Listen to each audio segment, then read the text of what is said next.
On your course syllabus, you'll see that one of the objectives that's listed underneath the objectives states that students will participate in field-based activities and submit weekly logs describing and reflecting on the activities. It's impossible for a person who is in the classroom to attend weekly meetings of other teachers outside of the class. So what we will do is we will have, over the course of the semester, 5 field observations where you will go and actually watch another teacher who is teaching in your same field and your same content area.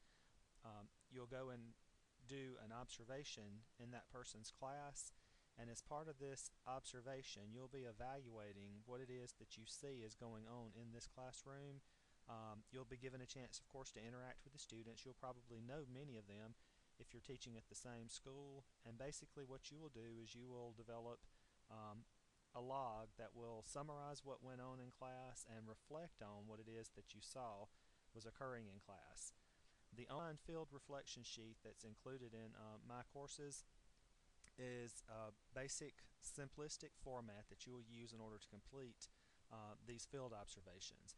I will have all of the field observations listed for you in my courses to where you'll see the upload area. Everything will be uploaded through Turnitin, and there will be a format that I do want you to follow, and you'll have to identify the school where you actually completed the observation, the grade level of the class that you sat in on, the date of the visit, and then the time in and the time out. You need to at least plan on spending a minimum of an hour, 50 minutes to an hour, in a class, because you need to have at least 5 total hours by the end of the semester. I do know that sometimes classes last longer if you're on a block schedule, and if you're on a block schedule you're specifically looking at 5 separate class periods, but it at least needs to be a minimum of an hour that you spend in the class, and then of course you'll identify the time that was actually spent there. Whenever you're in the classroom, I've given you a list of some things that you can be looking specifically for in the class. And on this list here, I put what type of opening procedures do you notice? Does the teacher have a bell ringer? Does the teacher list objectives? Is there a journal that the students complete at the beginning of class? Are there specific seating arrangements that are in this class? Does this teacher use a seating chart? What type of visual aesthetics do you see? Bulletin boards, instructional material? What are the classroom procedures that are established by this teacher? And then what methods of instruction are used in that particular class period when you sat in that day and observed? How do the students and teachers interact with each other? Are the students basically quiet? Are they able to ask questions, discuss, etc.? What type of assignments were given on the day that you attended? Were there ability grouping activities available for different learning styles? Were there assessments being given? And I would try to say avoid attending on a test day where a test is all that you're watching being given, because you do want to actually kind of see something going on other than here's the test and watching the teacher grade it. Is there a variety of language arts teaching methods used? Do you see several things going on in the class? Poetry, grammar, reading, writing, etc. Right? For each one of the observations, you're going to type a summary and reflection, and you're going to follow the format that I have provided for you here in my courses. You will have a title page, a cover page that has your name, the course number, the date, and then my name. And then you'll see that the information that comes from the first page of the reflection sheet, the school, grade level, and so forth, is just copied and pasted in at the top. And then you will center the word summary and write a 10 to 15 sentence summary where you actually tell what kind of stuff went on in class based upon this material that I've asked you to address. You will not be able to answer all of these questions each time you go into a classroom, but try to see if you can answer as many of them as possible. As part of the reflection, I put that this is where you personally reflect on what you saw, the good, the bad, and the ugly.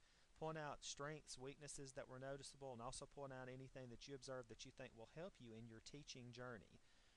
Thinking about the material that you've read in the textbook, and as we progress through this and you have more chapters that you read, articles that you have read and studied in various classes, how does this apply to what it is that you have seen in the classroom in action, so to speak?